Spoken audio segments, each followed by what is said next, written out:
নমস্কার, আমি তুহিনা। আজ একটি শীতের স্পেশাল রেসিপি নিয়ে এলাম।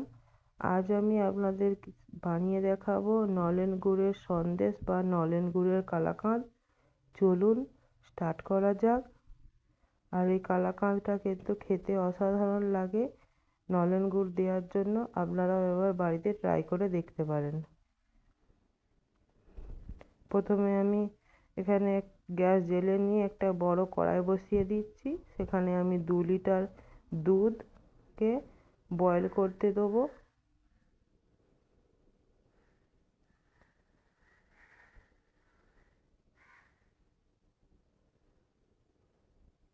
দু লিটার দুধ বয়েল করতে দিয়েছি। এটা এবারে আধ ঘন্টা বয়েল করার পরে আস্তে আস্তে বয়েল করতে হবে। দেখুন, এখানে হাই ফ্লেমে আধ ঘন্টা বয়েল করার পরে এরকম 1 লিটার দুধে এসেছে। এরপরে এতে দিলাম খোয়া ক্ষীর। গ্রেট করে রেখেছিলাম আমি খোয়া ক্ষীরটাকে। খোয়া ক্ষীরটা আপনি যে কোনো মিষ্টির দোকানে পেয়ে যাবেন। এরপরে এটাকে ভালো করে মিশিয়ে নিচ্ছি।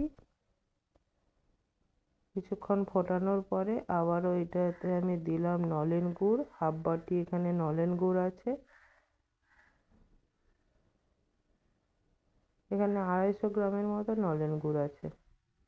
এর বেশি দেবেন না, তাহলে কিন্তু বিশাল মিষ্টি হয়ে যাবে। এতেই কিন্তু ফ্লেভারটা আর ইয়েটা খুব সুন্দর আসে।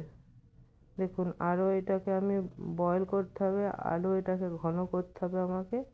দেখুন, আরও এটা 45 মিনিট এরকম ফোটানোর পরে এরকম এসেছে জিনিসটা।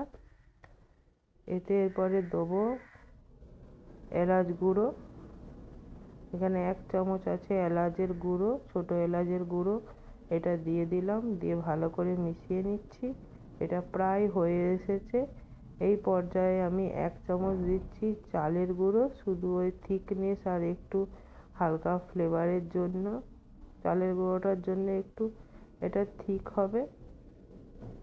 খেতে ভালোই লাগে, খারাপ লাগে না। মিষ্টির দোকানে কিন্তু চালের গুঁড়োটা ব্যবহার করে।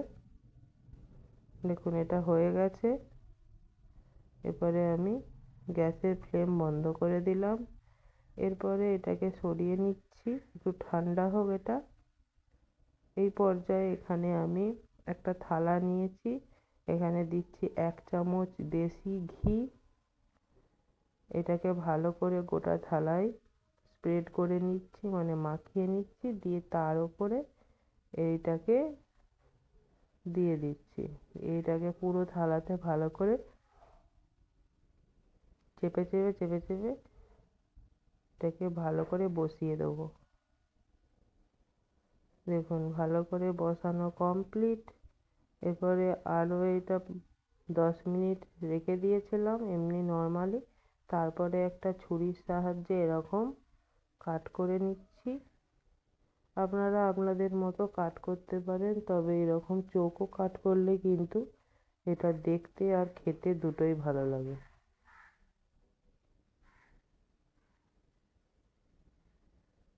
এরপরে আমি এটাকে ভালো করে কেটে নিলাম।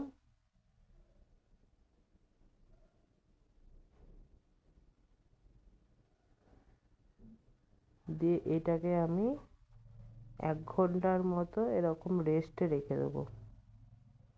তারপরে এটাকে আমি, আপনারা পাখাতেও রাখতে পারেন। এর ওপরে একটা করে এরকম কাজু দিয়ে দেবো।